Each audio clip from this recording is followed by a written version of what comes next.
Hello, everybody. Welcome to Beyond BMR, and I am your host, Bigfoot, Michigan Rob.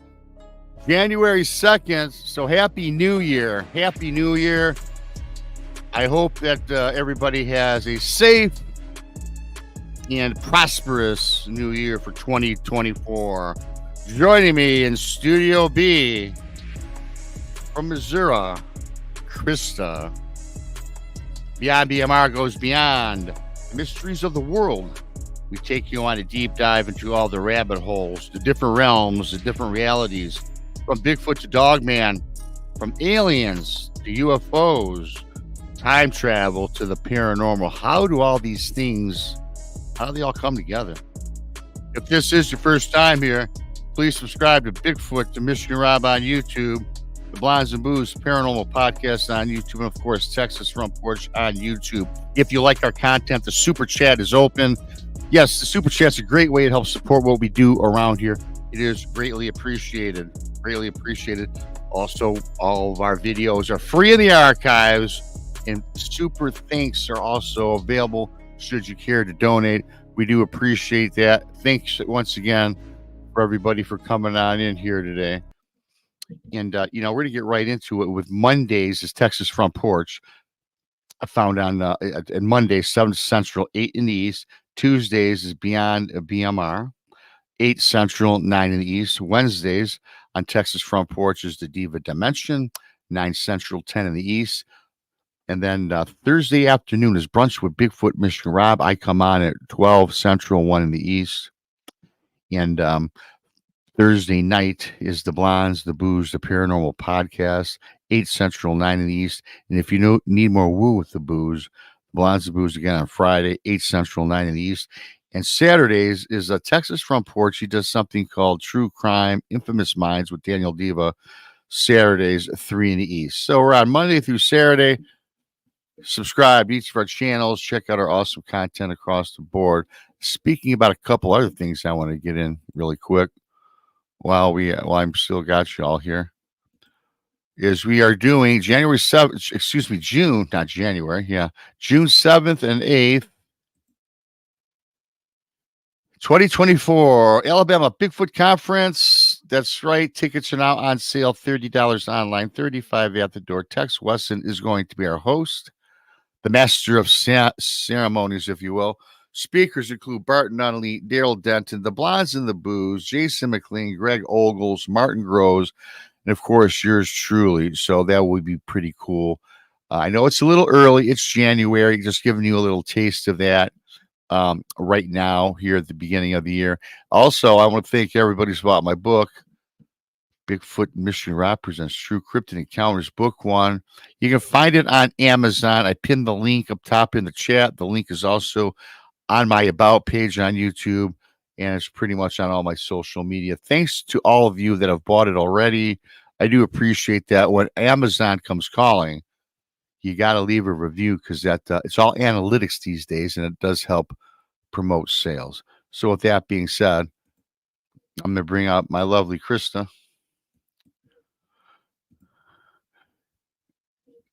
I can't hear you. Did I do something to you? Oh, you're on mute somehow, it looks like. Hello, sorry about that. Well, it's the new year, old habits. Yeah. I got to thank right off the bat. Mm-hmm. ND Southpaw has my tongue twisted now with that awesome super chat. Thank you so much. Andy. You're awesome. Thank you so much for that. Very much. Yeah. So, my new year, the show is just taking a great start thanks to ND. Yeah, absolutely. And we do have two great guests from my beautiful state, which we're going to bring up. Mm-hmm. Before we get into that, Krista, how was I haven't talked to you. Did we do a show together? It was pre-New Year's, of course. So how was your New Year's? How was your New Year's? It was good. I hung out with the family and we played cards and ate good food and brought in the new year and was in bed by 12:15.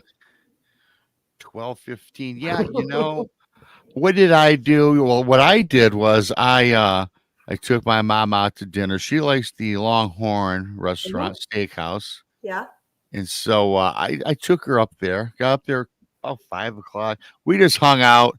And, I did a show that night, too, like 2 in the morning. I was just going to go to bed. And I told this on the late show, New Year's Eve. That would have been New Year's Day. I'm not going to get into it today.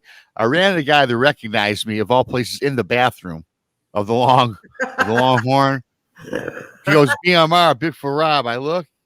I'm like, yeah, I'm like, wow. So whenever somebody recognizes you, it's kind of Right. weird, It's Oh very yeah, I nice. watched your show.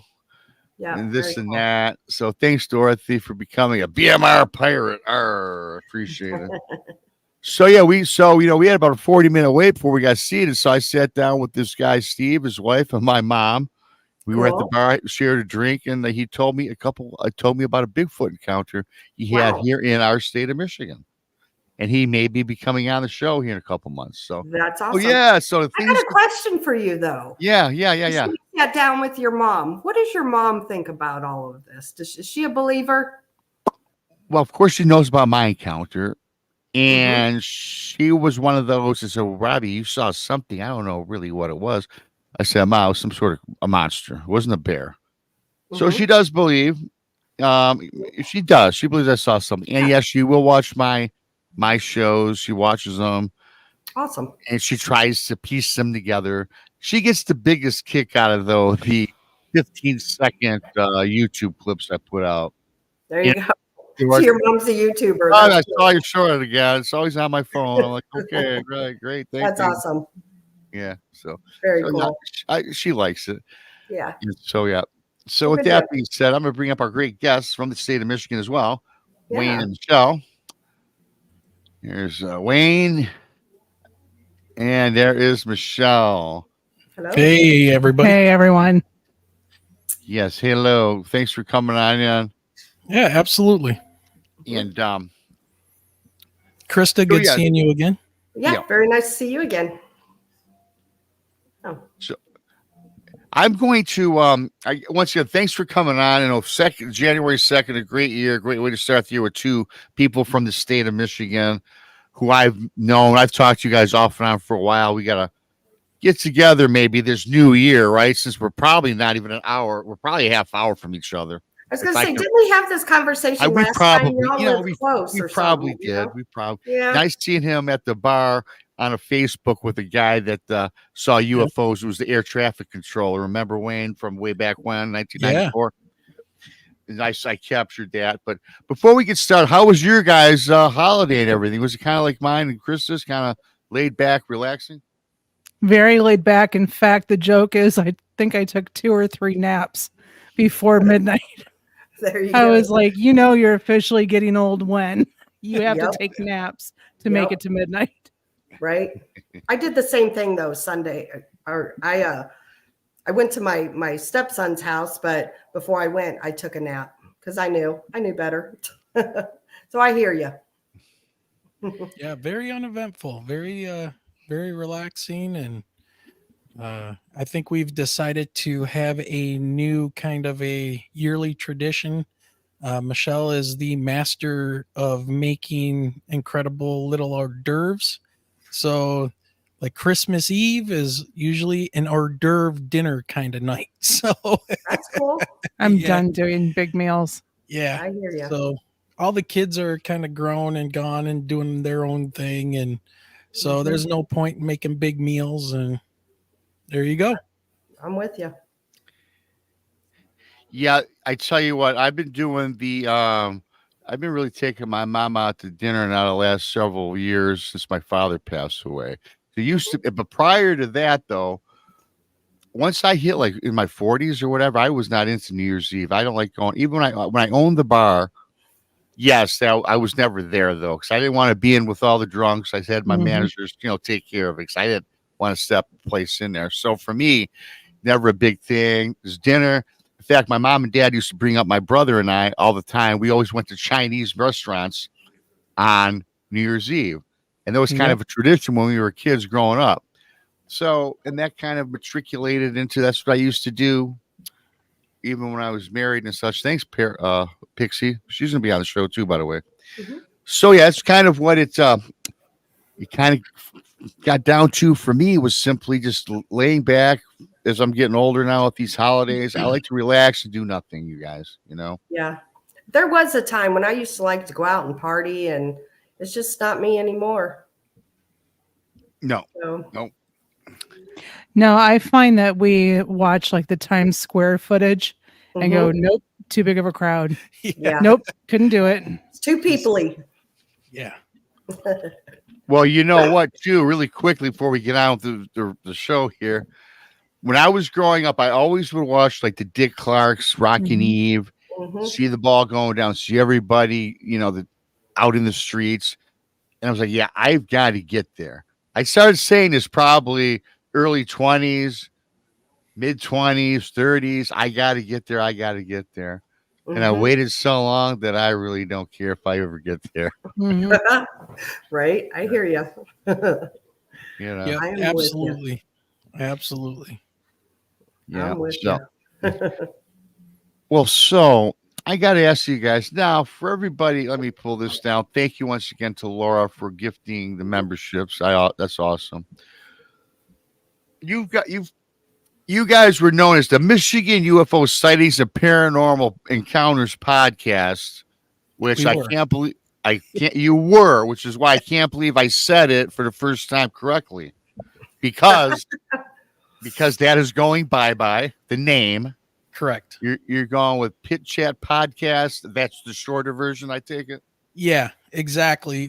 Michelle and I, we toiled around with the name, and usually I would drag Michelle over in front of the computer and record the intros. And, it would take a couple times even for us to get the name right of our own show after we'd been doing it for 3 years. She would sit there and go, UFO Encounters with Jack Bouchon on episode 75 of the Michigan Sightings. And all right, start again. And you get winded after saying the name so much, and it's like, okay, we need just something easier and quicker. And I saw Diane, one of our listeners, in chat. She wrote, "It's the Pit Crew with Wayne and Michelle," and yeah, that's kind of like the idea is, we're a pit crew. We're sitting around a bonfire and we're sharing stories and exchanging knowledge, like they used to do for thousands and thousands of years. That's what humans did. And so, Michelle and I both being teachers, and we have to convey a lot of information to young minds and stuff. It was always, just think about sitting around a bonfire and trying to teach, something. And besides, and Michelle will talk about this, the whole Michigan thing. Yeah, we're from Michigan. We love Michigan. But Michelle, what's kind of the problem with that? After we retire, after I retire in about 6 years, I'm not sure we're going to stay in Michigan. Okay. Yeah. So, any inside information I should be aware of? Looking at Nevada. Oh, well, I tell you, I spent a lot of time in Nevada. So, probably about an hour and a half to 2 hours out from Vegas. So it's a particular area that we're looking at. But we've looked at a lot of states. So it just kind of, depends on what is good on the market. I'm always looking at real estate. Yeah. Yeah. And, Rob, it kind of hits on what you were just talking about with, going to New York City to watch the ball drop or whatever. It's like, after we've lived in this concrete jungle here in Michigan all of our lives, in Southeast Michigan, a lot of people know the Northern Michigan, where we say up north. Yes. Right. The woods and the Bigfoot and whatever else you might run into out in those woods. But, we're pretty much done with like the huge crowds of people and never having some, nice fresh air and trees and mountains to see. And I went to Sierra Nevadas and palm trees. I'm not going to lie. Yeah. So I can't say that I blame either one of you really for that, because if I were going to move, it certainly wouldn't be here in Southeast Michigan. It would either be up north, northwest to be exact, or it would be toward the southwest of the country. Yeah. What was it? We had looked at some property up north of Petoskey. Okay. So that was a possibility. Again, If the real estate's right, it'll depend on where we land. Mhm. Yep. The only thing I would not want to do about that, because I love it, it's beautiful, definitely in the It's the summer lake and effect. fall. Yeah, I don't. I'm a guy that admittedly said on the show many times. I live in Michigan. I hate the winter. Now, where we live, you guys, let's face it. I didn't have to shovel or pull out my snowblower last year for living in Michigan. Now I had my pipes break twice because everything got frozen Mhm. Yeah. because I lost I power in the remember. middle of the winter. I remember. Yeah, that was not good at all. Hmm. But I Well, really haven't snow shoveled or snow blowed about that much the last several years. well, now they're predicting even a hotter summer this year too. Mm. So I don't think it matters where we go in Michigan. Yes, again, not to bore everybody on chat, but I got to tell you that the climate change in Michigan, much like the rest of the world, I'm sure, but we notice it here. It's so much different than it was when we were kids. We're probably right around. You guys might be a little younger than me, but you get what I'm talking about. When I was a kid, they were snow drifts. They were snow hills that we went tobogganing on. Now Yeah. today, to go In your skiing, you've got to backyard. go up north. Yes, in your backyard. So you can make igloos. No, we Yeah. grew up in Michigan. I remember back Yeah. in the 70s where the Yeah. snow drifts would be halfway up the front windows, where we had enough snow to like literally build an igloo that you could Yeah. go in No. and Yeah. hang out in and still have plenty of snow in the yard. There's Oh, those something going days. on because you guys are talking about Michigan being like that. Missouri used to have a lot of snow and have snows like what you guys are talking of, and I can't remember the last time we've had a snow like that. Yeah, Yep. global warming maybe. Yeah, it's Well, something. or all the moisture is shifting to different places, right? Because we Mhm. still will get that cold, but we won't get that Yeah. moisture. But we have a very high water table. I mean, you don't have to dig very far Mhm. anywhere here in southeast Michigan to hit water. So, it's just the weather patterns Mhm. will change. Yeah. Yep. For sure. Wow. So now we got the weather out of the way, the dropping of the ball, the moving to Vegas, all things that I could literally talk about. See, I could talk about any topic for 10 hours. I could. It doesn't matter. Yeah. Throw out a topic, I can do it. How did you guys get started though with your now again, you're kind of like me probably. People ask me this question. I'm like, okay, and I start with my Bigfoot encounter. I get it. And I got a lot of new people in that probably aren't familiar with you guys. How did you guys get started in this field? I mean, it's there's always a way we got started, and 99% of it just wasn't from watching TV. Mhm. No, because I was going to say, we had our fair share of Star Wars and different paranormal movies. It was actually March 9th of 2018 when Wayne and I were leaving a local bingo hall in Westland, Michigan. And we were driving west on Ford Road towards 275. And it was about 1:30, 2 o'clock in the morning because it happened to be a late night session.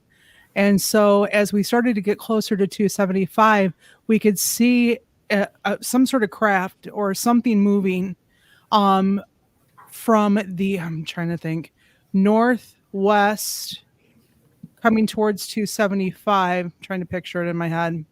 And it honestly looked like something that was going to either land on Ford Road or crash on Ford Road. It was so low flying. It didn't look like a plane, but you could see that it had like lights on the underside. And it wasn't until it went over the IKEA store, and you can imagine IKEA is a pretty big box Yep. store. Had went over the IKEA store very slowly, got over across Ford Road on the south side, and just kind of hovered right at the treetops above a hotel that's there, a Carrabba's restaurant. So anyone who knows that area of Westland, Canton area, knows exactly the buildings that we're talking about. But we had to do one of those loops to get onto 275 the whole time that thing was stationary. Wayne's trying to drive. I'm like a kid pressed against the glass, had the window down trying to see if I could hear anything. Couldn't hear anything. Could see the 3 lights on the underside. Could see 2 rectangular lights on the back end of it. And as we got onto 275 and he's gunning it, this thing starts to slowly travel parallel with us, and then started to kind of shift to the right and make like a what do I want to say? Like a diagonal trajectory towards where what is it? The Willow Run Run. Airport. Yeah. So it was like going in that direction. Yeah. So Michelle hit on all the big points, and she's right. When we left that bingo hall and we had to go about 3 miles to get to the expressway. As we got about 2 miles from it, I noticed these 3 bright lights, and they looked like landing lights on an aircraft. Like at that time, we were only about maybe 15 miles north of Detroit Metro Airport. And, we see giant jets flying all the time and stuff. So I figured, okay, those are landing lights on that craft, and it's coming down on the Ford Road. And I even pointed that out to Michelle. I was like, this thing is going to crash. There's nowhere we can go. I know how much fuel's on those things. I'm very familiar with aircraft. I've flown small aircraft. I was a student. Wayne, really quickly, when you thought it was going to hit Ford Road, was that off the freeway, or what was the other road? Did you mention it was again? 275. And yeah, okay. Yeah. Yep. So we were heading toward 275, which is a north-south freeway that takes you down toward Toledo. When you go down far enough, it goes into I-75 South. But we're approaching that thing, and I'm like, okay, doesn't seem like it's moving closer to us. What is this thing? And then, like Michelle said, you could see these lights on this craft, and it's just sitting there.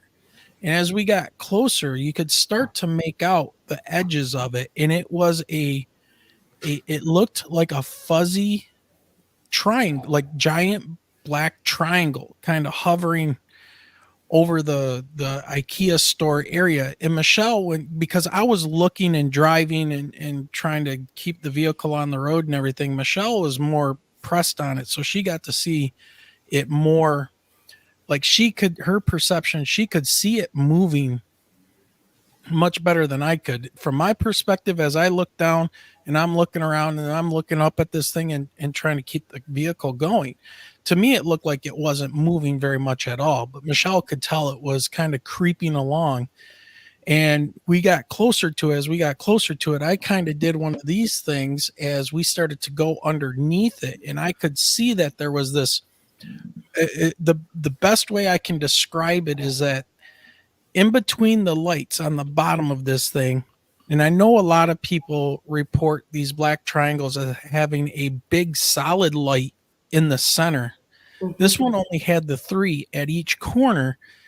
And when I looked up, it looked like a heat mirage in the summer. Like if you looked at blacktop on a 120-degree day, and you can see that wavering effect. Yes. Yeah.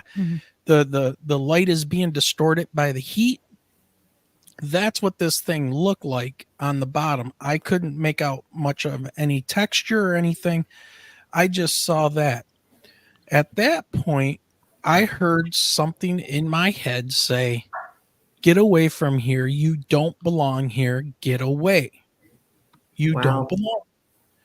And that's when I started to really gun it. She's got the window down. She's like, "It's not making any noise." And then we get on the expressway and we're heading south now. And I look over past Michelle in the passenger side, and I can see the lights on the thing. So it turns, so it's facing almost due south and starts then moving parallel to us. Now, what she saw, because she was over there and she could focus more, as I'm trying to get the 4-door Jeep Wrangler to stop shaking itself apart, because I'm trying to hit 90, in the thing and keep it straight on the road. She sees it start to veer off, like it's heading in that southwest direction toward Willow Run. If it, relative to where we were at, we go down this sound abatement area.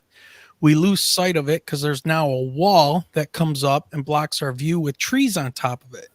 So we're going down this little abatement. When we pop back up, it's gone. It's just gone. Wow. So we got home. It was really late. It was like 2:30 something in the morning. We get home. We don't say much about it or anything. We just go to bed. The next day when we wake up, we kind of start talking about it. We're like, what was that thing? You know, we're not UFO people or anything like that. We had no not UFO hunters, not ghost hunters, anything. Mhm. We're both educators. You know, I'm a science teacher. She's an English teacher. Mhm.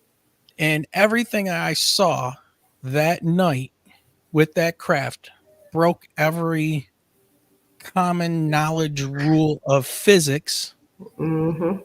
This craft, being about 300 foot on each Yeah. side, could sit there. And the really weird thing was, not only, I didn't even think about the voice that I heard in my head. The really strange thing was that the lights in the corners or the angles of the triangle were incredibly bright. You couldn't look at them very long, but the thing was so low, you would expect to see like spotlights shining on the ground. The light never hit the ground, Yeah. ever. Wow. And so there was something going on with the propulsion system and things like that. So, I mean, that really got us into this a couple days after it happened, and we talked about it a little bit. I was like, I'm just going to start a private Facebook group. Let's put our story out there, and word of mouth, just let people just start talking about it. Now, that Right. was 2018, like March 12th or whatever, when we March started. 9th. Well, the no, when we group? grew, yeah. No, I would say within a couple days. Within a couple days, we're now up to almost 6,700 people in our Facebook group, and they started constantly telling us stuff. Oh, I saw something over here. It wasn't a triangle, but it was this. Hey, have you looked into this? Hey, do you know about the 1994 thing? Yada yada yada. And I was like, what the hell is going on here? And that's where it was like, okay. So we spent a good 3 years talking to people on Facebook, connecting with people, hearing, they're emailing us their stories and things. I was like, we should maybe start a podcast and see if we can help some of these, because some of the emails and conversations we were having with people, they were extremely disturbed. This wasn't like these are not like, oh, we saw a flying saucer. How cool is that? Oh, look at the orb. We're communicating with it. No. These people were like freaked out about what happened and what they experienced. Yeah. And it takes all different manners of like shape and size and what happened to these people, whether they were abducted or not. They believe they had things implanted in them, all this stuff that just really blew our mind. And so we decided to start a podcast to talk about these things. And one of the first things we did is record our sighting and everything and put it out there for people. Yeah. And I got a couple things too on your encounter, your sighting you both had. And the first one that comes to mind, a lot of things do come to mind, but I know it was late 2:30 in the morning, 1:30 to 3 in the morning, and this was a sizable craft. Nothing, there was nothing reported the next morning in a local paper, or was there? Anybody call this in? Nope. And I checked the National UFO Reporting Center. And when I put our sighting in to check to see if anybody else put anything in that same night, and nobody else did. So, and I find that to be common anyway.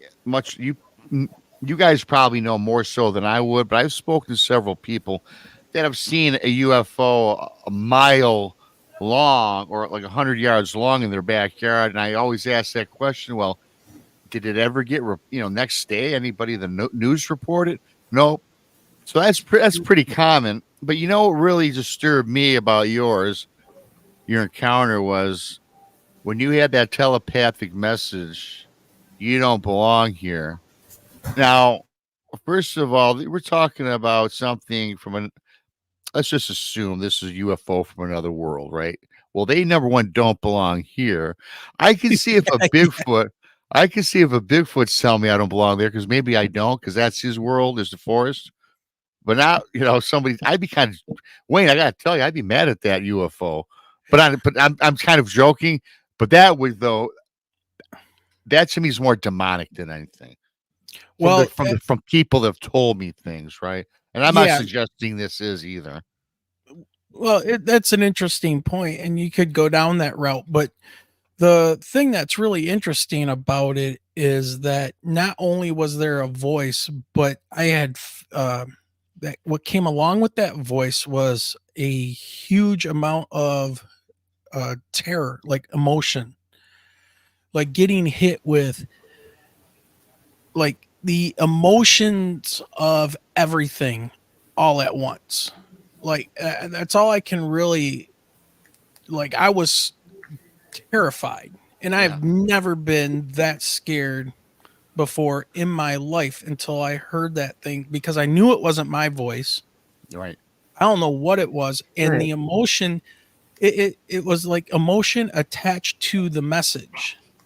It wasn't just like, somebody telling you bad news. Oh, I'm sorry to tell you, but your mom has passed away, kind of a thing. And you're like, oh no, no. This was like A warning.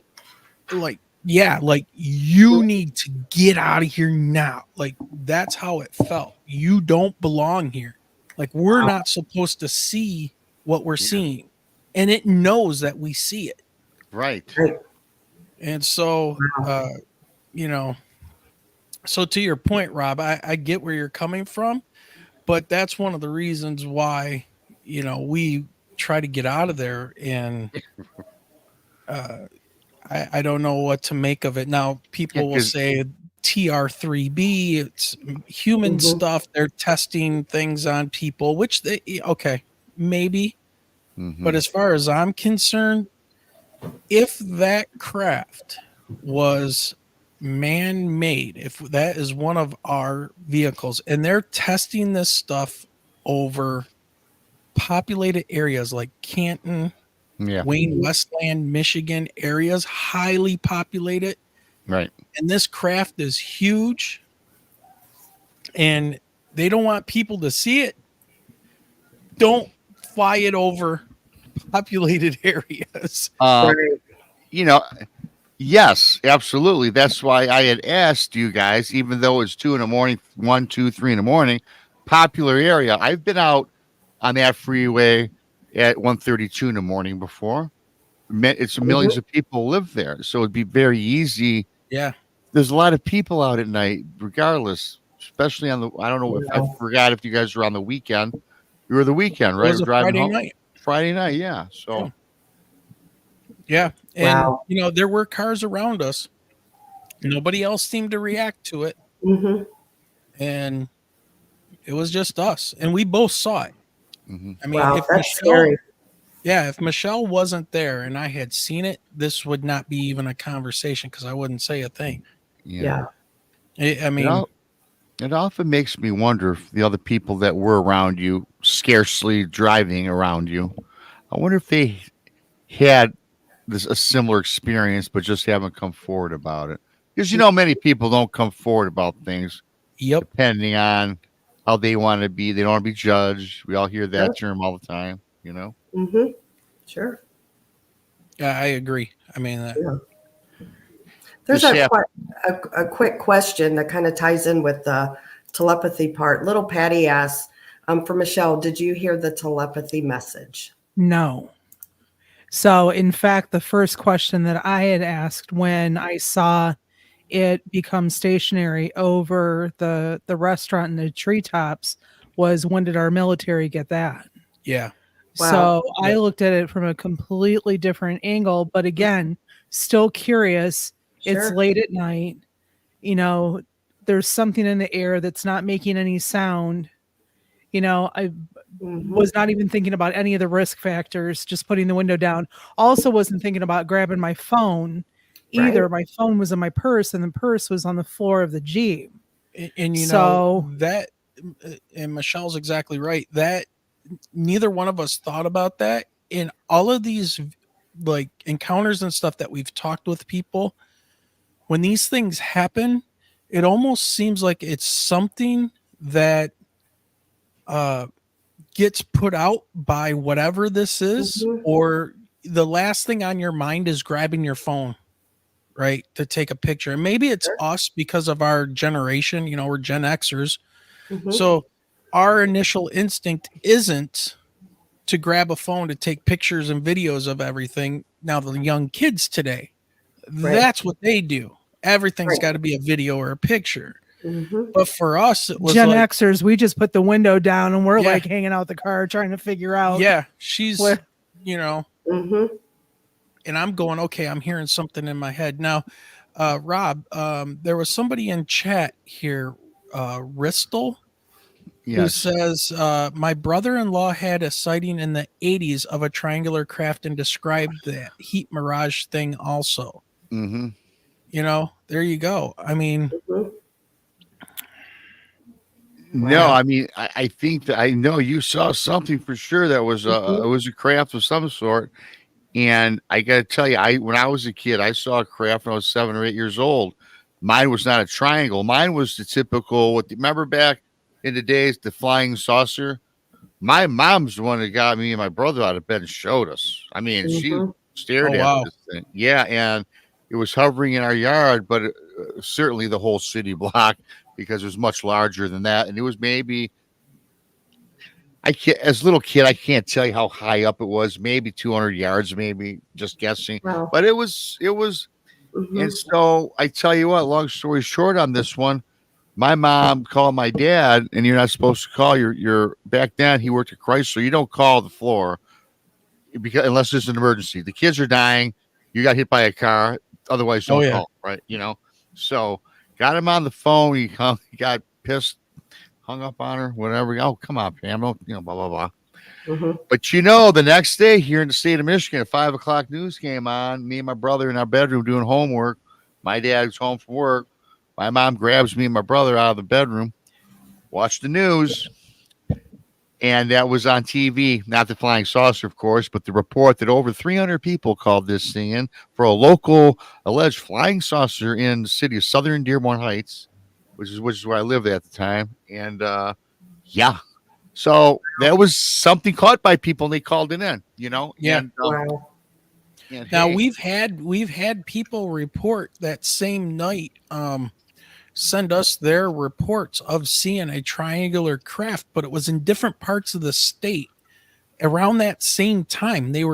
People were seeing it just south of Willow Run along US 23, and then it was out toward Grand Rapids. And in these people that sent this information, and they're reporting around the same time. So this thing was zipping around when it decided to zip around and go places. But we have about, I want to say I've got 2 or 3 people that commented that they had seen this thing or a similar one. And, Rob, you're talking about that being on the news. One of the first people that contacted us is a friend of the podcast. His name is Guy Merritt, and he had a 1994 March 18th UFO encounter with a big black triangle hovering over US 23 near Fenton. Man. That thing was seen and reported, and you can pull up the Flint Journal News. A couple people had seen that triangular UFO, and it was written about, and a boy saw it and said it was like the size of the block, like the block that they lived on. Wow. So, yeah. So, obviously, and then we met another person who strange synchronicities happen with Guy Merritt and our one buddy who is recently passed away, Ed. He saw the same exact craft getting chased by F-16 fighters being dispatched out of Southeast Michigan, out of Selfridge Air National Guard Base, and they were chasing this thing toward Port Huron, and it zipped away and disappeared. And that was the same exact day that Guy Merritt saw it. And the night before, both of those guys who didn't know each other were in the same bar. Oh, Because here's the thing. Guy was a piano player in a band, and they were playing in a bar out in Imlay City. Just so happens Ed was there as well. And the reason that they know, because they ended up hooking up because of our podcast, like talking to each other. Yes. The reason that they know this happened is because Ed was the smartass that walked up to the bar or up to the band and asked them if they knew how to play Wipeout. And the guitar player in Guy's band said, "Sorry, we don't know the words." Right. Okay. So, and then it was that night or the following morning that all of this stuff went down and both of them saw it. And they didn't know this until they came on our podcast and talked about where they were that day and what day it was. It was a crazy synchronicity. Now, were they meant to see this Yeah, thing? I don't know. I was thinking that same thing. That's kind of, I don't believe in a lot of coincidences either. You know what I'm saying? Me either. I think there's a reason behind all this, I think. Something. Well, and you figure March of '94, what Michigan was its own hot spot from the west side of the state, All the way from to the east. Muskegon and Holland. Yeah. Well, that was the alleged, well, not alleged. You always use that term, right? But we know the 1994 encounters, right? UFO over Lake Michigan and Lake Michigan. Show, Over 300 reported sightings, and that was just on the west side of the state. That wasn't even covering what was seen on the east side. Yeah, the west side encounters got a lot of coverage because of Jack Bouchon, the person you were talking about. We were at the restaurant with. He was the radar operator. He worked for the National Weather Service in Muskegon, and the police were getting phone calls from people. And you guys can watch all of this on Netflix. They did a great series. Great Yep. Unsolved Mysteries, episode 4, Something in the Sky. And it chronicles everything that happened on the west side of Michigan with these UFOs. And so people were calling into the sheriff's department, and the sheriff they were seeing these things. And it was like 1966 in Michigan and Ann Arbor and Dexter all over again. They were chasing after these things, and they called the radar center and said, "Hey, are you seeing anything on radar?" And sure enough, Jack was watching these things on his radar. So he started directing the police where to go to follow them. And sure enough, they were there going over the lake. People were reporting them sucking water out of the lake up into the craft. I know there was like 300 reports, but the estimation is that there was probably a couple thousand people that experienced these things. Wow. So, yeah. And I was following up with some of that story a little bit, and pretty much though just researching Lake Michigan, and I was putting in things like UFOs, Bigfoot, all of the phenomenon. And then I just came across something that I knew about, but I started reading up a little more on, was the Michigan Triangle. Much like the Bermuda, everybody seems to have a triangle. And so, and that triangle where the UFOs were spotted were they fit that triangle, right? Where a lot of the sightings over the Lake Michigan off the shoreline was. And again, that triangle does take up quite a big section of almost the whole lake. I mean, maybe a third of it, I would say. I don't know. I'd have, if you look at the map. But they had mentioned too about in all of the Great Lakes, not just necessarily Lake Michigan, about they've seen UFOs coming out of any of the Great Lakes, like from the bottom of Lake Michigan, Lake Superior, Lake Erie. And somebody had even made mention during the 1994 UFO sightings about all of these UFOs darting north and south. And Jack had said to be over 30,000, 60,000 miles an hour, just unfathomable speeds. And some vanished off the radar, suggesting some hit Lake Michigan and suggesting, of course, that maybe there was some alien transport at the bottom of the lake. Now, whether I believe that or not, food for thought, as my buddy Barry will always say, but it just gets the mind thinking the more you delve and dive into these things, because again, the state of Michigan, we've got all sorts of phenomena here that I wouldn't just, stick my nose up at. You know what I'm saying? What are your No, thoughts on that? Do you think we got bases? Do you think that's a fairy tale, or there are bases on the Great Lakes? Maybe human, maybe our military. We don't have to go all alien. yeah, Michelle, what do you think? We've heard the same stories. Yeah. We've kind of come to, a thought process that maybe it's the fresh water that's being used as a coolant on some of the craft. So, but we've heard the same thing primarily out of Lake Michigan, though. Yeah.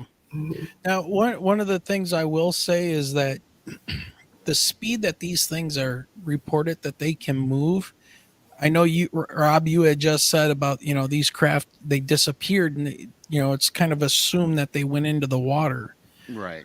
Radar at the time could only go about 60,000 feet up into the sky, especially what Jack was using, that weather service radar. It wasn't even Doppler. It was something else that they were using at the time. If those craft are moving that fast when they want to, it could have shot straight up. And to him, it would have just looked like it disappeared.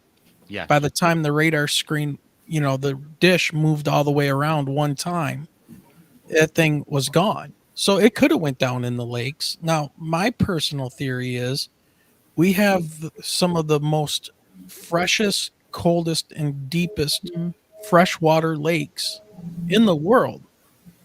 Now, if you have a craft that has an advanced technology and they need some type of coolant, they need cold, fresh water, Michigan is the perfect place for it. And if they are transmedium and they need to go underwater, these things can do it. Yeah. Well, and where those craft were located on the Doppler radar, it was over an area of the lake that was not frozen. Yeah, So Yeah, I remember that too. I remember reading that as well. absolutely. Wow. It was really, really just there were campers. They were doing winter camping on the beach of Lake Michigan over there.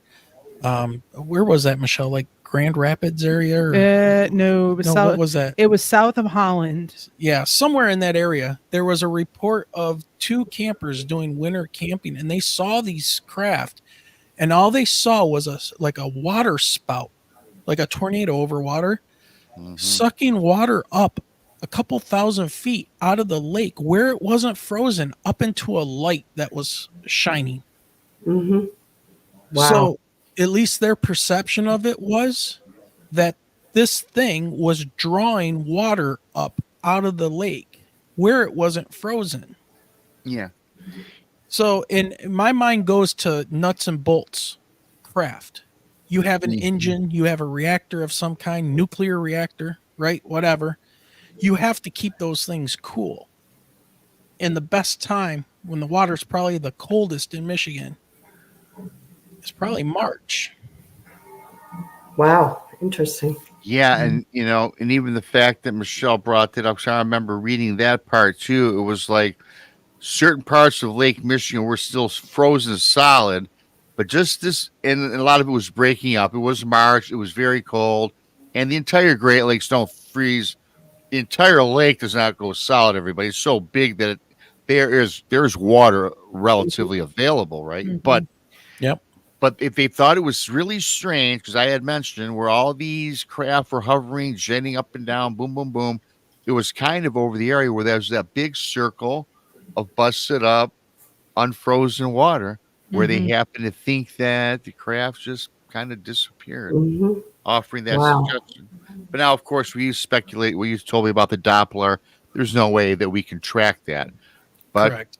it's That's why certain. nowadays they have, well, at least since 2017, they've updated a lot of the fighter aircraft that the Navy uses with these new radars. And these new radars on these ships and in these aircraft are not the old mechanical scan type. It's a flat panel that shoots out hundreds of different directional beams of radar, and so they can track multiple targets Mhm. at a time in Wow. these jets. But these new radars seem to be more tuned to pick up what these things are, or at least pick them up and let them know, hey, we see you. And then they let them know, hey, we know you see us. Catch me if you can. And then in 3 seconds, they're 60 miles away. Wow. Wow. Yeah.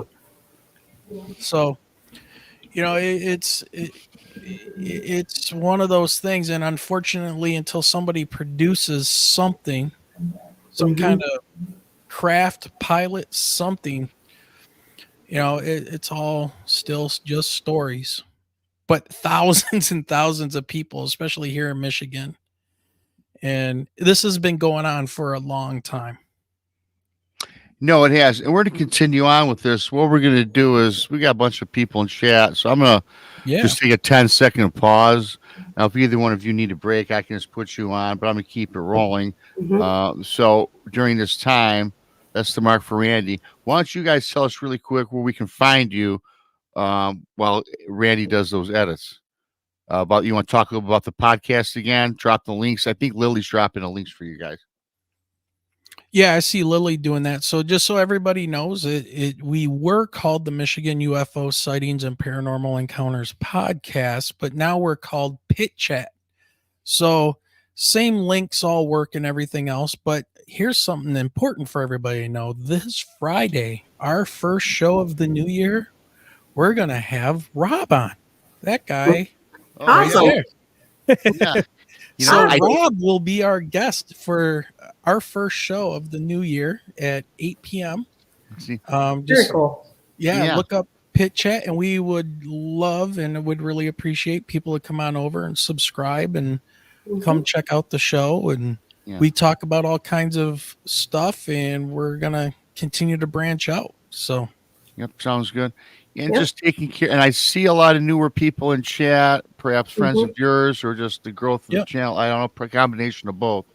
Please subscribe to the Blondes and Booze Paranormal podcast found on YouTube, Texas Front Porch, and of course, Bigfoot and Mr. Rob on YouTube. And of course, Wayne and Michelle, do you have a YouTube? Is Pit Chat Podcast also on YouTube? Yep. And that's also going to be on Spreaker and Apple, Spotify, all that stuff, right?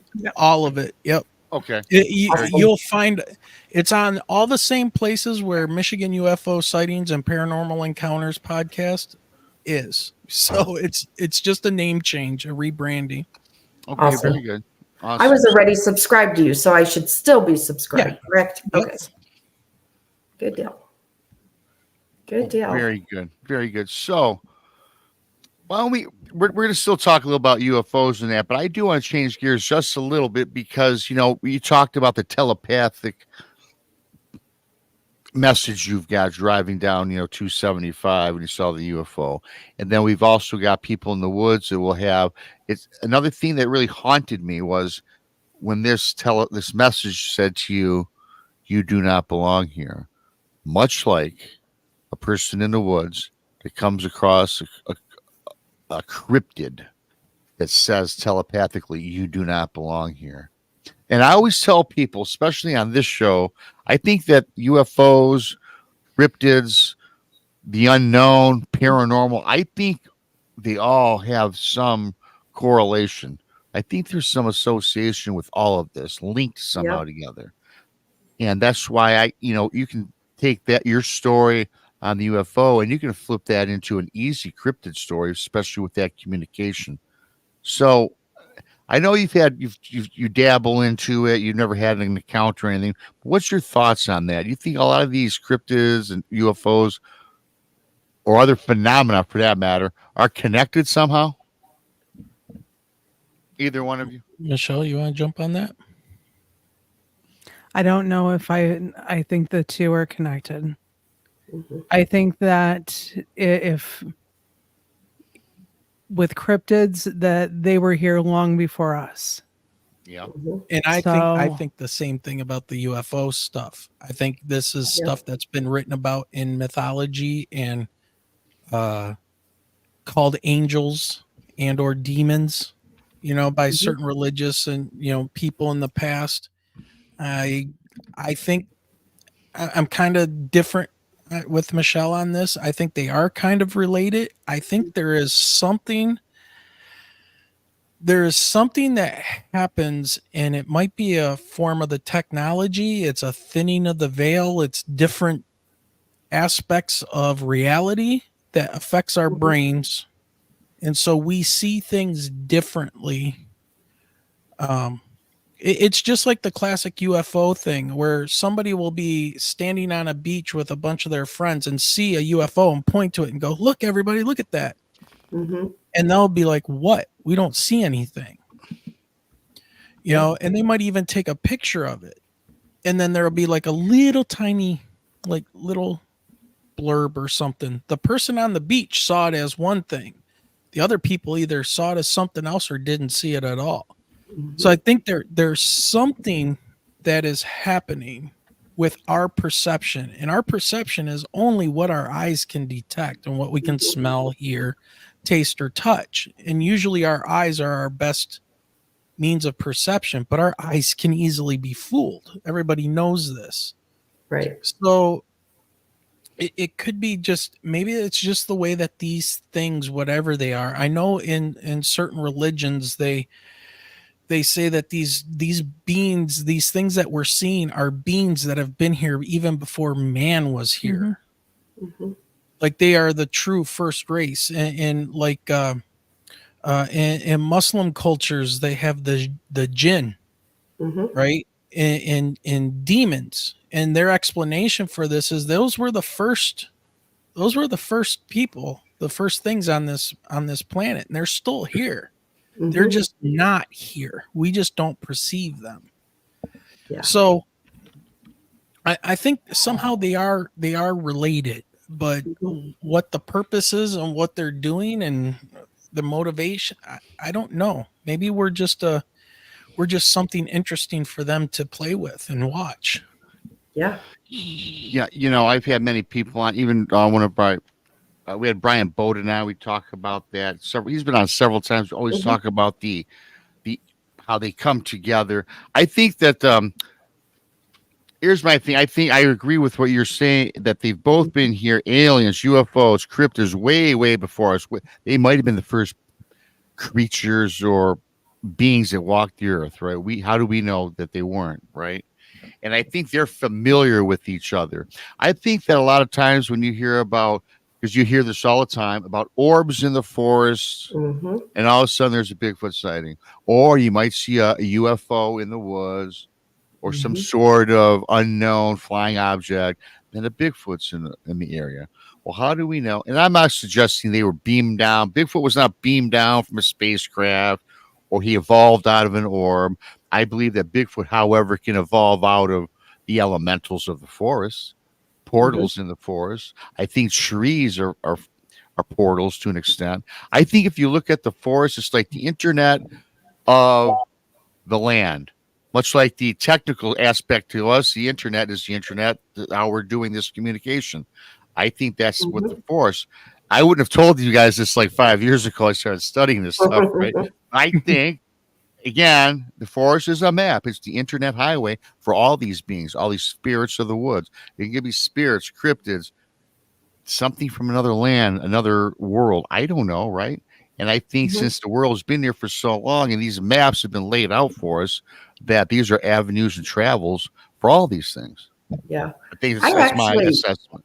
yeah, I actually agree with you on that. And because too, like, you guys had the UFO encounter. My first encounter was ghost, everybody I feel like that has one encounter, it always leads to something else, it seems like, be it, a ghost encounter, a UFO encounter, a Bigfoot encounter, so I don't believe that's a coincidence.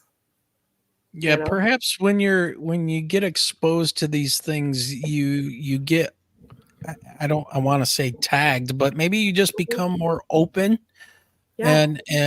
and whatever your first experience is, now you get more uh tuned in, I guess you Yeah. could say. But Rob, it's funny that you talk about this kind of idea, because our one friend Jared Murphy has an idea of, he says it's not aliens, it's us. That's the name of his book. And Mhm.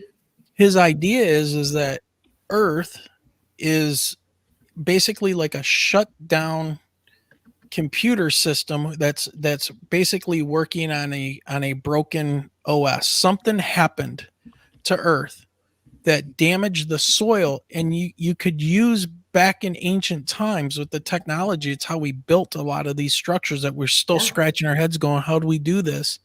And his ideas are that you could actually communicate with the other side of the planet by using just the ground, because the ground was supercharged with like terra preta, like where they find it down in South America and stuff. And actually you can find terra preta all over the planet. So, and it's a self-rejuvenating soil that whatever you put into it will grow, and it strips out any toxins or anything out of it. That's why the Amazon forest is so overgrown and insane with life and everything, because that soil all there deep under there is this terra preta material. So, I mean, there's tons of theories out there, Mhm. but his idea is we're not even close to understanding how this planet used to be. Right. So Yeah, I don't think we are. And as absurd as my theory sounded, now you're telling me that somebody has a similar thought. But that's why we yeah, do this. And so I got to ask you. We talked about your encounter, your UFO. I know you guys always talk about that. Talking a little bit about theories. Have you had? For me, it's weird because the name of my show is Bigfoot Michigan Rob. I've had one Bigfoot encounter, and I've had a lot of paranormal encounters throughout my life. Right, way more than cryptids. So Mhm. I was going to ask you guys: have you had any other, either one of you, together or individually? Um, have you guys had any other paranormal? Now, of course, a part of your show is called Paranormal Encounters Podcast. So I'm wondering if you've had any other paranormal encounters you'd like to share here this evening. Michelle. I'm thinking of probably about, was it a year ago that we saw the orb? Ooh. So the orb that had passed um above us, and we're just west of Metro Airport. But not only had we seen this orb traveling, others in the area, the downriver area, Lincoln Park, Wyandotte, had reported it on Facebook too, about this traveling orb. Wasn't a satellite. Nothing was, scheduled. Mhm. Nothing that we picked up on any of the scanners that we have on our phones, different apps. And so that I would say would be the only other thing that I have seen. Mhm. Yeah. So Now, I've run into, I guess the only thing you could say is in my younger days, running into things of a paranormal nature. I've got some quote unquote ghosts slash shadow people type of encounters, all the way to where I honestly think that my mother, who passed away in 99, was actually in my apartment building looking at some flowers that we had preserved, because I could smell her cigarette smoke around the case where we had the flowers kept. You could Mhm. walk toward it. I was walking toward this bouquet of flowers that my ex-wife's mother had preserved and put into a case for us. I walked toward it to look at it and get close to it and look. I get about a foot away from it, and I could smell cigarette smoke in a non-smoking apartment building. Nobody in the hallway, outside, nobody underneath. I could smell cigarette smoke, and it shocked me. I pulled my head back, and there was no smell. And it smelled just like my mom passed away from lung cancer. She had been a smoker since the age of 14. Mhm. So I knew the smell of her cigarette smoke. It was very distinct. Mm-hmm. Mhm. So when I backed away, I went closer again, really slow, and it hit me again right there. So I said, okay, this is weird. I need somebody to validate this. So I called my ex over and I said, go put your head kind of close to that and take a really close look at that flower right there. She got about a foot away from it. She's like, oh, what's that? What does that smell? I said, do you smell it? She's like, yeah, it's like cigarette smoke. Is somebody smoking? I said, do you smell it now? No. Mhm. So then we both leaned in and there it was again. And we backed off and I said, okay, did you smell it? Yes. One more time we did it and then it was gone. Wow. Nothing else. And that was it. That was the end of it. And I was like, holy crap. Was that a visit from my mother saying goodbye? Mhm. I like the flowers, but I got things to do. So, Yeah. take care. And Sounds like that it was. It sounds like it was, a message to you. Yeah. I mean, Mhm. that's the only thing I can possibly relate it to, you Yeah. know.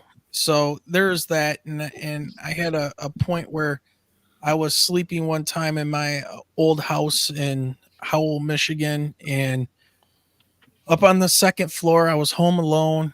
I had gotten home from college, and I'm just taking a nap, and I hear my kids running down the hallway upstairs, and I look at my phone to see what time it is. I'm like, no, no, no, they're not supposed to be here. How the hell did they get home? And as I rolled and I looked out the door that was open and I could see the hallway, I could see the shadows of what looked like a couple little kids running down the hallway. But what was really weird was I would see the shadows move past the door. And then a couple seconds later, I would hear duk, duk, duk, duk, duk, duk, duk. Wow. Like, so I get up and I'm like yelling, girls, are you home? There was nobody else there. Wow. The dogs didn't go upstairs at all in that house. So Mhm. there was nobody up the stairs or anything. And it was really weird. It was like this weird time delay with I'll never forget the footsteps. Mhm. It literally sounded like a couple little kids running down the hallway. And I'm very familiar with that because we had 3 kids running around that house. And it was like shadow goes by. Dun, dun, dun, dun, dun. Like, what the hell was that? So, Wow. I mean, Is but that we the only found out. time it ever happened? Well, we we found out that the house that we had built, the land that we had the house built on, there was a house there that had burnt down. There was Wow. a guy that was an older gentleman who had been killed in the house fire. We didn't know anything about this until later. The house burnt Wow. down. He died in the fire, but he was also known for killing people's cats in the neighborhood if they came on Oh, his man. yard. Mm. So what they did is when the house burnt down and they took care of everything, the back of his house there was like an in-ground pool. Mm. They bulldozed all of the burnt house and stuff into the pool and then buried it. And you would find some pieces of the house when I would be cutting the grass Mhm. sticking out of the ground. I don't Wow. know why they did that or whatever, but Mhm. we would hear things like through the baby monitors at times. And our one daughter, Abby, the middle child, she's seen when she was born at the hospital the same day, the same time she was born, a woman died in the hospital in the room right underneath hers. We found out because we found the newspaper articles talking about this Mhm. woman who passed away in the hospital. We could hear an old lady talking to her, making her giggle when she was a baby, and she would play with this voice coming through the baby monitor. So Wow. we just got to the point of saying, Rose, go away. It was a woman named Rose. Her first name was Rose. Rose, leave the baby alone now. She's got to go to sleep. And, Mhm. she would. That we wouldn't hear anything. So that land around there was strange. And, I didn't think anything of it at the time. It was just like, weird stuff that would Mhm. happen. But Wow. I know Chris has had some weird stuff happen to her. I gotta reflect on something here. And throughout the years, Wayne and Michelle, everyone listening, my brother, one of his first houses, his first house after he got out of his apartment, he bought in a new subdivision. I'm not getting into the story on this, but it was built on haunted grounds, or I should say a burial ground that we researched way back in the 1900s, where white man killed Indians as you read it via the history book in this area. And that's where it was. And he had all sorts of creepy encounters. I seen ghosts in there. We saw a little Indian girl in there, a ghost of it late at night when I would spend the night. They would take the form of his daughter, about the same age. And then talking about when I was married, the wife and I would go and collect these objects from different antique shops and different like garage sales, because we had a room where we collected this stuff. And after a certain amount of time, we got negative energy, which we found out these things we brought home were, in fact, I don't want to use the word possessed, but they carried residual effects from spirits, right? Yeah. Brought those into the house. And when I was a kid, I saw ghosts growing up all the way through adulthood. And then, of course, Wayne, then you made mention about your mom and the cigarette smoke. Now, you didn't see a ghost of your mom, but that brings me back to this story. I've told this before, but there's a lot of new people in chat. It's kind of a good story in memory that since the holidays just passed. And that I believe there's good and bad with all the paranormal and ghosts, right? Mhm. Long story short, my father passed away like 7 years ago. And you always wanted to put up the American flag, right, on the front. So the very first year my dad is gone, my mom calls me, "Hey, Rob, you got to come over, put up Dad's flag." I go, "Oh, yeah, for sure." And, it's funny, you guys, not that it's funny, of course, but I would always, when my dad passed, it was the first really true loved one that I missed. If it really hit home, yes, I had a grandma and grandfather die, but hadn't seen him in many years. So was I sad? Yes. But my dad was my dad, right? First blood relative, right? The past. And father, I should say. So I would always at night try to, "Hey, Dad, I believe in this ghost stuff, paranormal stuff. Can you show yourself, talk to me?" And of course, he never did. Mhm. And I was kind of bummed, but I knew. I'm thinking, well, that don't really happen, anyways. So anyway, life goes on. He's gone about 8-9 months now. Spring comes. It's May. It's Memorial Weekend. I go to put the flag up. Beautiful flag, but I don't know how my dad did this, because there was one small little screw that held the pole into the clasp or whatever it was, right, to hold it steady on the porch. And this porch is big. It's got a lot of grooves in it, so you can lose. If you drop anything, you're going to lose it. Not to mention, in front of the porch is a bunch of bushes. So if you drop something, hey, man, you're going to lose it. Right. So I'm putting this flag up, okay? And I go to put the screw in, and guess what happens, everybody? I drop it. And now you cannot fasten this thing. I'm on my hands and knees for about an hour. Can't find it. I even tore my body up going through the shrubbery. Can't find it. Don't even know how to describe it. I go to the hardware store, trying to describe this thing, trying to look for this. They can't help me. I find nothing. So I'm really mad because this was my dad's favorite flag. It was his, and it was in great shape. Took really good care of it. I'm almost ready to, I'm almost like in tears, you guys. This really meant a lot to me, and I know my mom. And I dropped this damn pin. I go in the basement of the house. I clasp my hands to my face. Say, "Dad, man, I'm going to give it one more college try. If you're out there, I need some help." Yeah. So I go off the porch. I'm bummed out, you guys. Let's face it. I'm getting ready to go buy a new flag. And I happen to look right where the pole's supposed to line up. I happen to look down. I see this little glint, a spark. I go, I'll be damned. Is this what it is? I get down on my hands and knees, and there is the little screw. Mm-hmm. That was a sign from your dad. So earlier when I was telling you guys about, I'm trying to talk to my dad, nothing happened. He was waiting for that right time, right? Yep. And he found it, and I found it. I got this, and I still got the same flag. I'm still trying to figure out how to reattach it, minus the screw. I don't know what he did.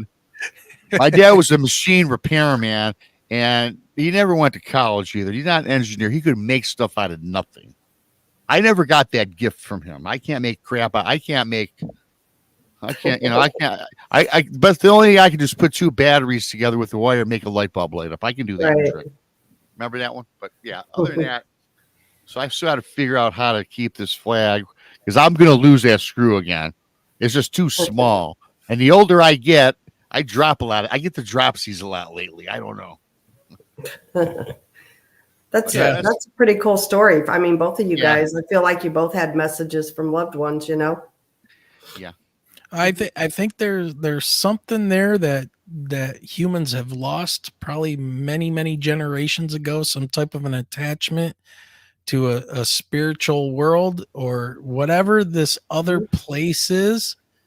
And ancient shaman and all of these people knew this. They lived this world, totally different. We are so disconnected from everything except our technology and everything around us, which is great. It's a great tool and stuff, but I think it really disconnects humanity from all of our relatives and past generations, and we don't learn like we used to anymore. I mean, I could go on and on for hours about this, but there's something to be said with the transmission of ideas and information and talking and being in a room with somebody. That's why COVID was so bad for everybody, being locked away and no social interactions and wearing a mask and not seeing people's face. Right. So You trying to say something, Wayne? You were locked in this house with me. like I was saying. Yeah. I fortunately, because Michelle had to stay at home and teach from her home computer, and our computers are right next to each other. Like she's just right over here. Okay. But you guys are sitting next to each other. Yeah. Yes. Yeah. Okay. Gotcha. Yep. So she would be here teaching, and I knew there was no way that I would be able to teach classes for 7 hours a day with her talking right next to me, trying to do the same thing with middle schoolers. Luckily, my school, the building stayed open for us if we wanted to go in and teach. And so every day I still drove to work. I didn't care. And there was only a few of us in this huge building. So I got to teach from my desk. And so I still felt like I got to get out of the house and go to work and all of that. So, yeah. That's pretty amazing that the school was even open, because there's not a school around here that I can think of that was open. Everything was all online. We stayed on the down low. We hit, level 300 ninja skills and went into that building, and we used their technology and we taught from there because it was nice and quiet too. So yeah, good deal. There's one thing I've been meaning to ask the both of you guys. Since you've been since 2018, you've had the platform on Facebook, your group, right? Which is now, is this? What's the face? Is the face group still going to be Pit Chat? Nope, it's going to stay Michigan UFO Sightings and Paranormal Encounters podcast. Okay, cool. Okay. Yeah. So 2018 your encounter, which was funny. My Bigfoot encounter was in 2018, and it was the summer of. It was June 15th, actually, 2018.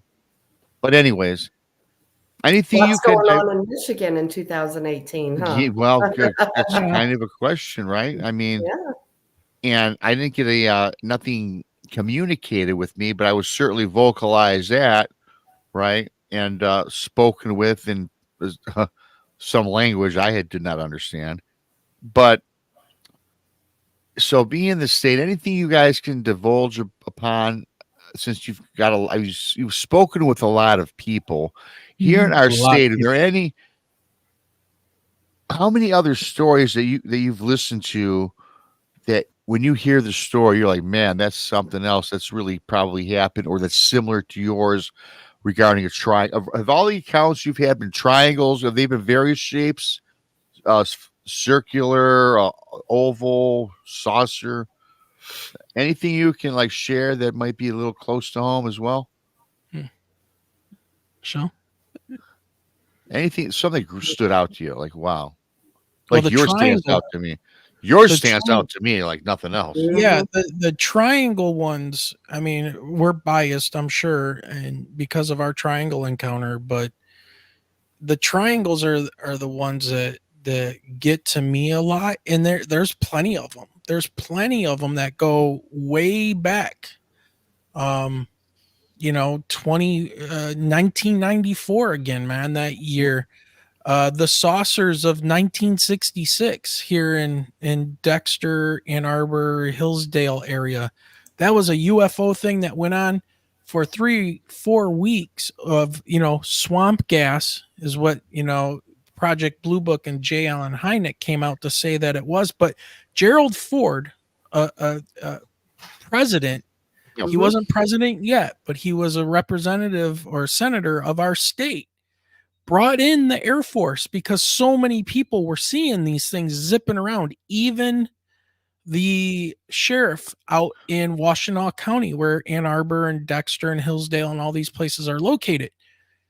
So people were, and these were the classic saucer things Yeah. zipping around.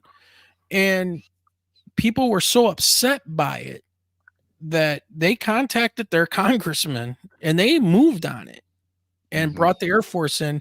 And it was 1966, the Detroit Press Club, where J. Allen Hynek's best shutdown of the conversation, and I think that's really what happened here in Michigan, Yeah. Okay.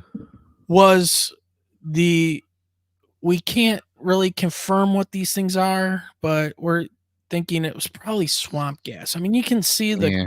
the clips of it on, his conference on YouTube if you want to look it up. He basically says, "Look, you guys are seeing swamp gas. It's not so, oh, and the police were chasing around Venus because Venus is so bright in the sky that when people see Venus, they mistake it as a UFO. Okay, Okay. Mm. sure.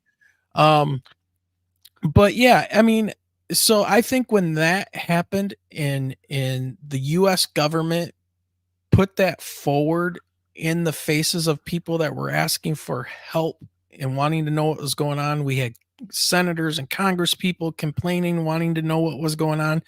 And the Air Force and Project Blue Book was here for like 2 days. They didn't investigate anything. J. Allen Hynek called one of his buddies at U of M and said, "What do you guys think this could be?" And one of the guys said, "Well, it was swamp gas." And the reason Hynek did that was because he was getting calls from Washington, D.C., telling him, find an explanation for this and get rid of it, make it go away. And it did. That was the explanation. They said that to the people, and everything shut down after that. Now, the UFOs and everything here in Michigan, as people have known, have still been going off the charts. Mm-hmm. I mean, it 94, 2018. I mean, these things have been going on for a very long time. It's just nobody's talking about it because they don't want to be part of the swamp gas thing. Okay. And one other thing too that was kind of brought to my attention throughout the last several years, when I was growing up, was always the oval shaped object, the saucer, and then all of a sudden, because I'll watch a few other shows that are just typically about ufology, but it seems like every time I turn on one of these shows, you guys, it's not your saucer, it's not the flying saucer that my mom and dad taught me, right? It's now the triangle. It seems like it's like a fad. I don't want to throw out the word fad, right? Well, here's a new fad for the decade, but it seems like all of a sudden is it the fact that maybe these are new technologies bigger, stronger, faster craft? Hmm. Thanks, Werewolf. Absolutely. It could be. I mean, they say that the government has technology and craft and all of this stuff, 30 years in advance that we don't know nothing about. Hmm. Now, the only problem I have was with any of that stuff being ours. And people will use this as an argument to say there's no such thing as aliens, there's no UFOs, it's just all misidentification. They'll use the same argument that I'm about to use. And, the argument is that nobody in the government can keep a secret. If two people know the same secret, the only way that secret is staying safe is one of them dies. Yeah. That's it. I mean, look at Grush coming forward out in front of the whole world at a U.S. subcommittee talking about there were biologics on these craft that crashed and there is all this stuff. Now, you could say, well, how can they keep all that secret? That's why I don't think it's ours. I don't. So I can use that argument both ways, right? Well, if it was ours, somebody would leak this stuff. Would they? Or would they be too scared to do that? Or is everything so compartmentalized with these craft and what people are seeing that they just put out little pieces? It's just like Ford wanting a car built. One company over here might be really good at making a couple screws that go in the dashboard. So they make the screws to send to the plant where the Ford line workers will then use the screws to put in the dashboard. Or, this engineering group over here has been told, hey, figure out, company X, figure out how to make our cars go faster on less fuel. And so those engineers are working on that. So they're working on something that they think they're working on that's not related at all to our advanced technology or technology that has been recovered from crash sites or maybe given to us. Or what I think more than likely is, if you believe in the ancient technology / alien hypothesis, is that we were probably digging somewhere. And I really got a weird feeling about Antarctica. We're exploring, we're digging somewhere, and we found something that's been there for a while. Yeah. And so that's kind of like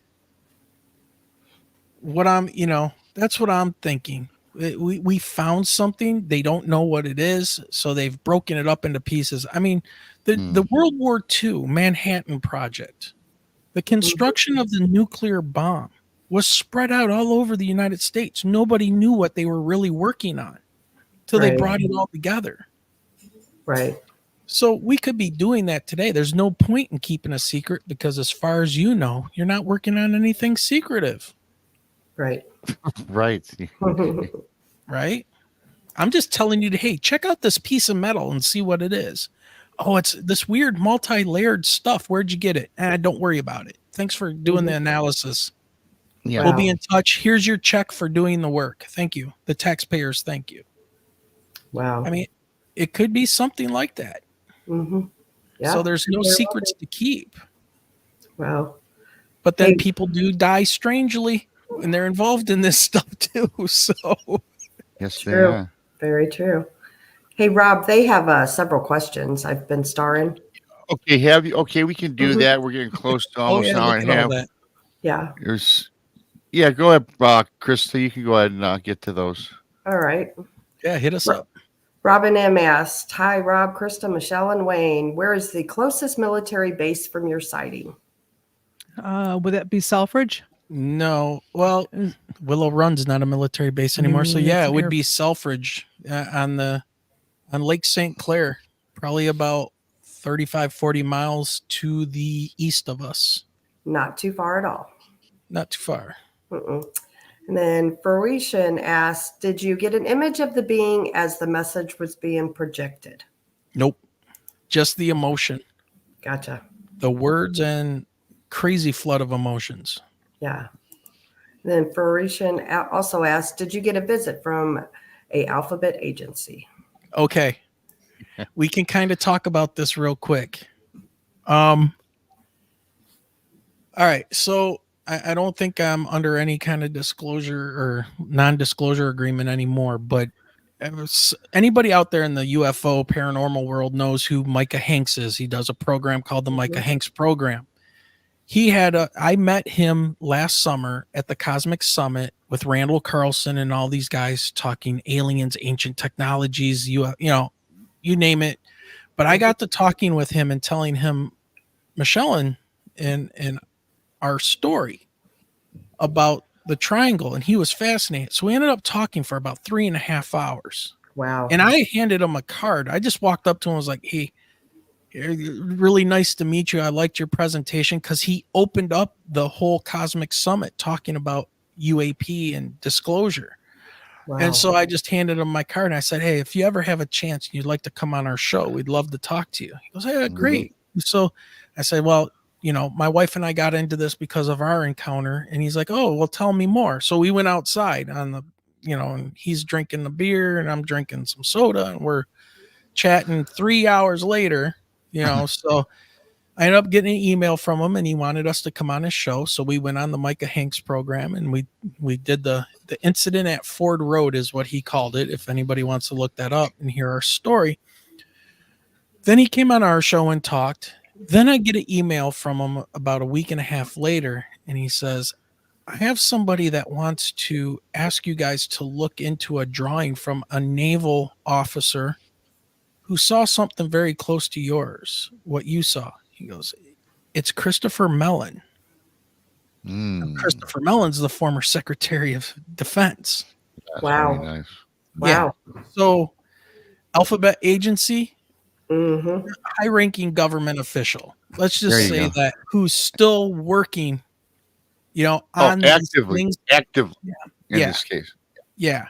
So you don't hear from him anymore. You don't see much from him, but yeah, Christopher Mellon, and you can see him with Lou Elizondo on that Unidentified show and stuff. And people are like, oh, this is hokey and all of this stuff. But I will tell you, he is still actively interested, and he heard our story and had us check out this drawing and this account from this naval aviator. And it was a craft that was very, very similar to what we saw. Wow. Yep. That's awesome. So, That is awesome. And any more up there, Krista? That was it that I saw. And I apologize if I missed anybody's questions. Well, we're coming down to the end of this. Is an awesome show. Before we go, though, I want to thank ND Southpaw for your awesome super chat. Dorothy Hawkins for becoming a BMR pirate. Paranormal. I'm a Dorothy. Yes, Dorothy, thank you. Pixie Laura gifted 5 BMR pirate memberships. Thanks, Laura. Letitia Nelly, super sticker. Jeanette Angel re-upped for another 2 months. Mindfork, Chris. I'm going to be on Chris's show as well next week, I believe. Chris with Mindforked. She does a great show. She's a lot of fun. She's a really smart gal. I don't know. We're probably talking cryptids and a couple other weird things. She's got does a great job. And of course, Miss Anella Gottfried with the super chat. Thanks for that. And once again, I know you've said it many times and it's been put out. Why don't you tell us again, the podcast and the YouTube for everybody to go check you guys up, because Lily Pond has been doing a great job. Yes, she putting has. out your information. So yes, thank you, Lily, for doing all that for us. But yeah, you can find us on YouTube. Just do the @Pit Chat and you should find us. You'll find all of our old Michigan UFO sightings and paranormal encounters stuff. It's all still there. You can find us on iHeartRadio, Google Podcast, iTunes, you name it, wherever you find podcasts. When we do a show, we release the audio later as an audio podcast. So if you just want to listen to my nasty voice and Michelle's beautiful voice when she's doing her talking, you can do it that way. So, and if you want to email us, we love getting stories and accounts and eyewitness accounts from people. You can use our old email still at mi.ufo.podcast@gmail.com. You now can see why we shortened it. Yeah. Or just use the new one at Pit Chat Podcast. So all just one word, Pit Chat Podcast @gmail.com. And you can find our links all over on our social media, and on YouTube, it will take you to everything. You just click on that more links, information stuff, and you can. Awesome. Yeah. Yes. And we are having Rob this Friday, 8 o'clock. Yes, I'll be on this Friday, and then this Thursday, I'll be on my show. We're having the Falk Monster Hunter, William Lunsford, at 12 awesome. Central, and then Krista, you got some Thursday night. We You know who you have, got Thursday night? yeah, we have Michael Christopher. He's been on the show numerous times, and Very he does, entertaining. yeah, Yes. he does readings, but we're going to do the Rebel card readings, the funny ones. So. And I skipped. I think Barton's got a show Wednesday live. Is he still Yep. doing it this Wednesday? Barton Yep. Donnelly, go And- check him out. YouTube. Yep. Be on tomorrow night. Mm-hmm. And then I'll be on Mind Fork middle of next week. I got to confirm. I got it written down. Don't worry, Chris. I got it written down. I didn't forget. It's written down. But yeah, fantastic show. Thanks to everybody for spending time with fantastic guests. Yeah. And it was a great show. Thank you very much, Wayne and Michelle, for coming it went on. fast. Honestly, you just had to Travis is listening. I'm like, yes. I'm like, wow, it's a great show as always. Yeah, we're almost at 1:40, and we didn't even take a break or anything. No. Yeah, I'm kind of playing around with the break thing because I could do a 10-second break, but if the audience is entertained, and if I got like 80 people in chat, and when I go away, they get. It's just one of those things I'm experimenting with. So, but anyway, yeah. No, I'm right there with you, man. Yep. I noticed that when we do our breaks, we do our break and we come back and like half of the people are gone, and they don't come back. Yeah, so me and Krista, I'll tell people, look, if you've got to do something, we can blank you out, or even Krista, we'll just keep the show rolling at least. Because people's attentions, it's the way our culture is now today, right? Yeah. You go on from one thing, you're on to the next thing. Boom. Yeah. As soon as you lose a half second of interest, you're just doing something else. Yep. Yeah, I just personally want to say thank you to everybody in chat, all of our people that came over from Pit Chat and Michigan UFO Sightings, our group and stuff, coming to help support the show. Mama Dorothy out there, she's our adopted internet mom, so great seeing her here tonight, and everybody, Diane Boss, all of you. So thank you very much for coming on over and supporting Rob and Krista and everything that we're trying to do and build here in this community. So absolutely. Yeah, and I look forward to coming on your show here Friday. And I think it's cool. We don't talk all that much, a couple times throughout the year, but yeah, it's always good to have people that have different experiences here in the state. And so we'll have to get together a little more, maybe in 2024. Who knows how our schedules work out. So that's awesome. Thanks to Michelle. Thanks to Wayne. And for Michelle and Krista, until next time, see you on the down low. I got to come up with an ending, something on the end of the show now. See you until next time. We're out of here. Keep those eyes to the sky. Eyes to the skies. And keep your eyes up in the air in the woods, too. Don't forget. All right. Yeah.